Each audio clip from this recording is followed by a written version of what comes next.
Today I'll be giving you a brief tutorial on how to use the JUnit framework for Java. We're going to start off by creating a source folder to contain all of our files that we'll be using in this project. Opening up that source folder, where we're going to have our main directory at, we'll create another subfolder in there, our top level package. We'll go ahead and call that com. And then underneath that we'll create another folder for packaging called test. Let's go ahead and open up that test folder. And inside of here, we're going to go ahead and create our first Java source file. We'll do it by creating a new text document. And then we'll name that text document the name of the main class we're going to have in there. In this case, we'll just call it Hello World and give it a Java extension so that the compiler knows that it's a Java source file. To make the editing and everything on here very universal and easy to use, we're going to go ahead and just edit everything in Notepad today. So let's open up that Hello World Java file in Notepad. Let me resize it here so you all can see it. And we'll go ahead and start out the source file by giving a package name. And our package in this case is com.test. Since we're under our main source folder, we have a com folder and then a test folder that we've put this in. We'll declare the name of our one public class for this, and by rule that has to be the same name as the file that we've created it in. So the name of our class is helloworld.java. And then inside of our main class here, we'll go ahead and document saying that we're going to have a class in a method in this class that will just simply print out the words hello world. And we'll go ahead and name that class, or that method, say hello, and give it a string return type. And then we'll go ahead and create the method body. And that method body is just going to return that string saying hello world.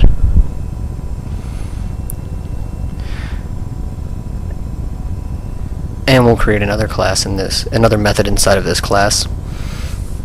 And the purpose of this method is just to do a system out print line so we can verify what in fact our class is going to, or what that method does. And we'll just have it do a print line of the output from that first method.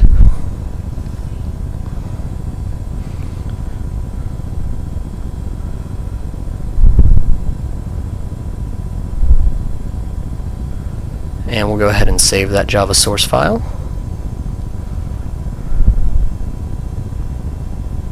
And the next thing we're going to do is go ahead and open up a command prompt.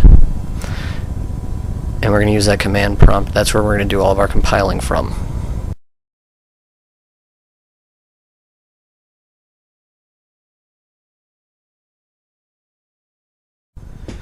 Now we're going to go ahead and compile our class that we just created a second ago, that Hello World class.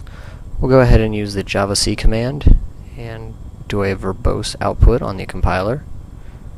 And we can see, looking through the lines that we've got for the output, that in fact the class was made correctly. So our entire compile did go correct this time. So let's go ahead and switch over to the directory, our main source directory. And then underneath that source directory, we'll go to where our helloworld.java file was created. And we should see there that we have a helloworld.class file. And there's our compiled version that can now be run. We can execute our class. Now we're going to go ahead and create the test class that we're going to use to test the Hello World class that we've just finished creating. And we'll go ahead and call that class Hello World Test.java. Let's go ahead and open up that file also in Notepad here. Since we're again starting from the same folder under our root source directory, this is again the package com.test. And we're going to declare our class here, and the class name is Hello World Test.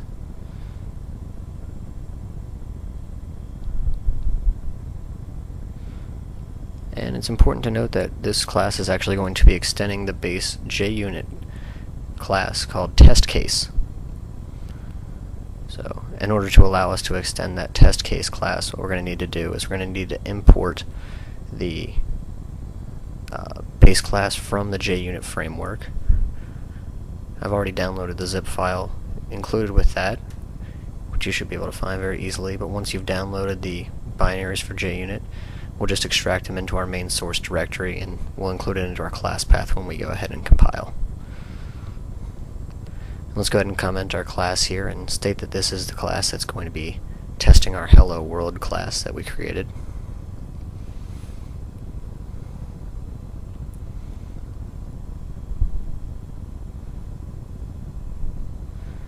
Okay. Now we're going to go in here and let's go ahead and create a constructor for our Hello World test class.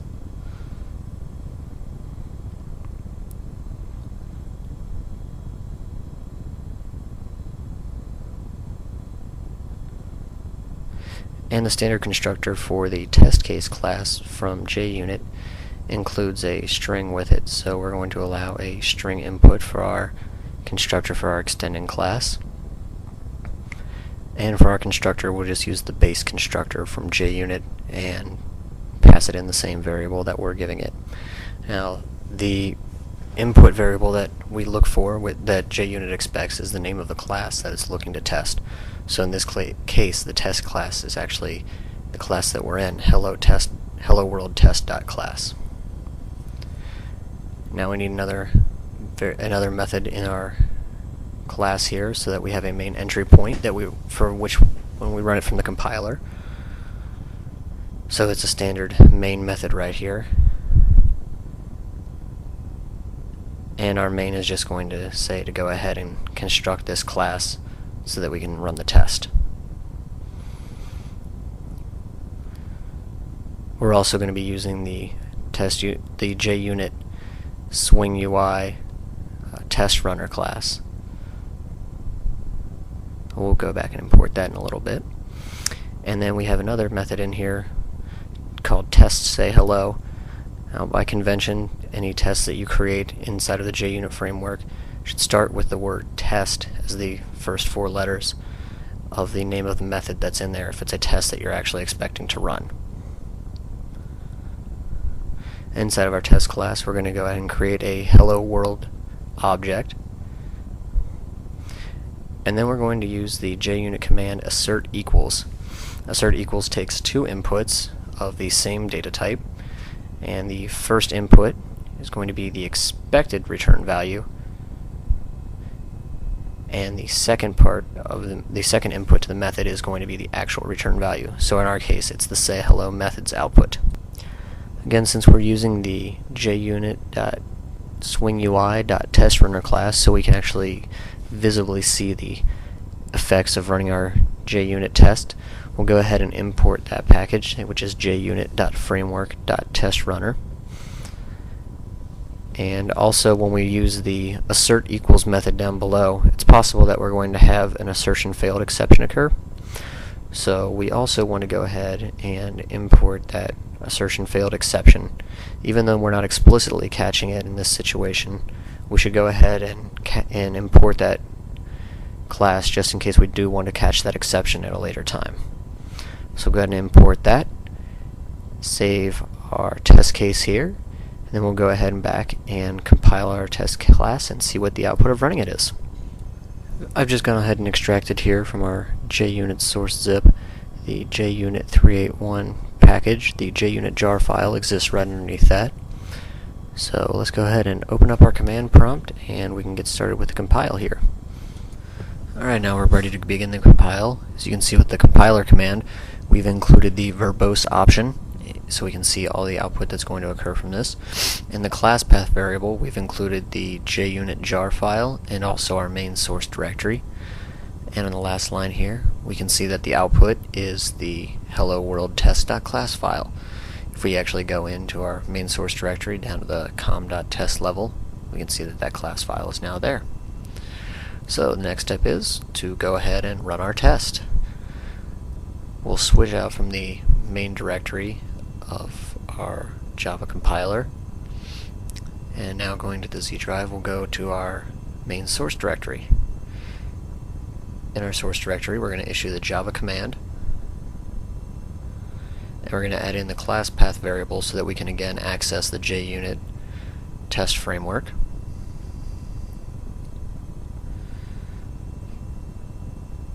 So we include from our source directory the JUnit 381 jar, and we're also, after that, going to follow by a semicolon and then include our main source directory so that we also have access to the Hello World class that we made earlier.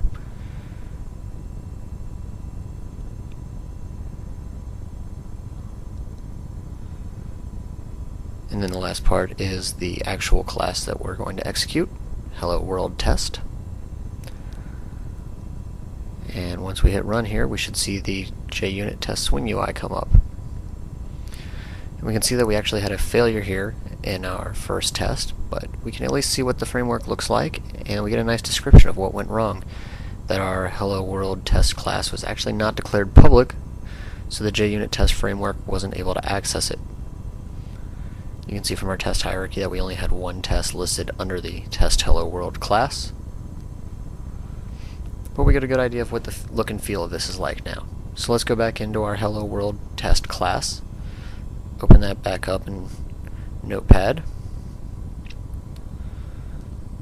And we can see we indeed forget to declare that class as public. So now all we need to do is edit this class to be publicly accessible, and then we'll go ahead and run the compile again. I've gone ahead and corrected that error, and our compile has gone successfully for our Hello World Test class again. We can see in the last line that the Hello World Test class file was generated. So now let's go ahead and execute that Java command to run our Hello World test. And voila, our test has passed this time. If we were to click on the test hierarchy tab right now, we'd see that we had only one test, but that test did pass. Each time we click the run button, our entire test does in fact execute. But let's go ahead and exit and get on to the next section.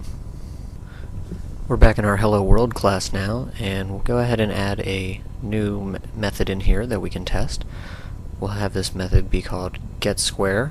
It'll return an integer and takes an integer as input, just simply returns the square value of the input that was given to the test class.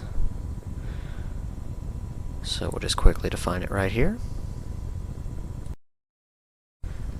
And in the interest of saving time, I'll just add a few comments here for us and finish off the definition of this class. Now let's add one more class. This will have a float return type, and we're going to call this class divide. We'll give it two floats as input, anum and bnum, and the output of this class is simply going to be the quotient of anum divided by bnum. So we can do a few more interesting things there and hopefully break our test a little bit better. And now that we've got both of those new methods declared and defined, we'll go ahead and compile our Hello World class, and we've got a successful compile. Now let's go back over to our test class. Back over here in our test Hello World class, we're going to go ahead and add two new methods, one for each of the methods we just added to our Hello World class. We'll go ahead and call the first one test squaring, and we'll go ahead and run through a couple of tests in it. First thing we need to do for each of our test classes is going to be to declare a new instance of our Hello World class. And then once we've done that, we'll be able to execute the methods that we've just added in. We should give at least one test method for each substantial method that we have in our main class that we're looking to test. So here we've added one for each. And now that we've declared our main object, let's go ahead and try and square the value 3. We're expecting 9 as the result for that. So we should usually have 9 as the first input since it's our expected result, and then we'd use the getSquaring methods, the getSquare method with 3 as the input for our actual result. Here we'll just do it backwards because it really doesn't make a functional difference, but we should usually do it with the expected result first. Then let's try a test that we know should fail. We'll go ahead and use the getSquare method with 4 and use 15 as a result, whereas our result should be 15 or 16. So we should see a failure come up when we run JUnit for that one. And then back here in our test divide class, we'll also add a new instance of Hello World. And then we'll try 3 different examples here in testing out our divide method. First we'll try dividing 9 by 3, expecting 3 as a result. Shouldn't be any shocker there, and we should get it exactly what we expect. Next we'll try something a little bit more difficult. We'll try dividing 4 by 0. Divide by 0, in this instance, using floats, since we'll end up using the round method actually, should give us a very bizarre number quite outside of our expected range, so something we should actually be testing for. And then, as a last test, how about we'll go ahead and try dividing 0 by some random number. We'll go ahead and use the number 4 for example in this case, but anything should work as we were expecting 0 for the result.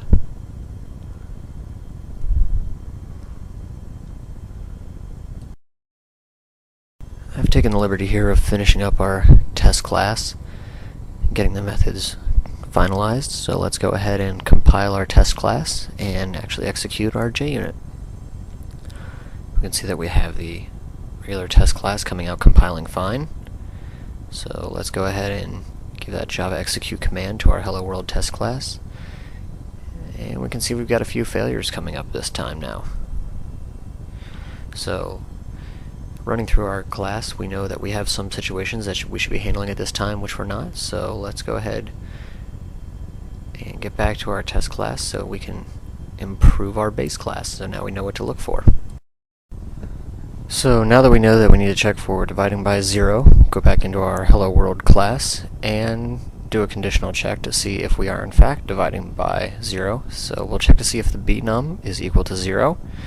If it is, then we'll go ahead and throw an exception describing that you cannot divide by 0. Now in this case, the original code here is somewhat distorted because you should actually be rounding 0 off to a significant number of digits, so maybe if bnum divided by 100,000 is equal to 0, that might be a more accurate case here, as your float being equal to 0 is not going to happen very frequently.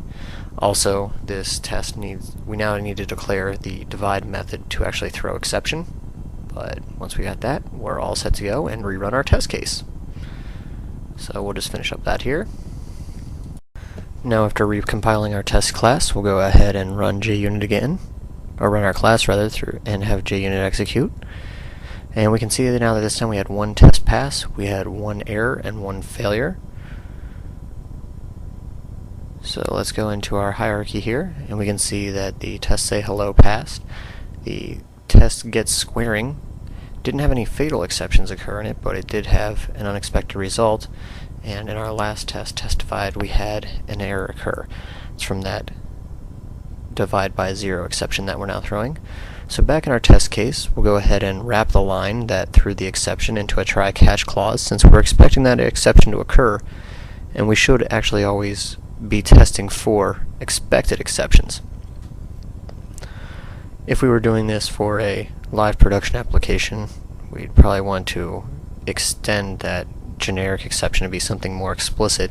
In this case, it would just catch anything going wrong with it, and we might not be catching everything that we need, or rather we'd be catching more than what we'd expect.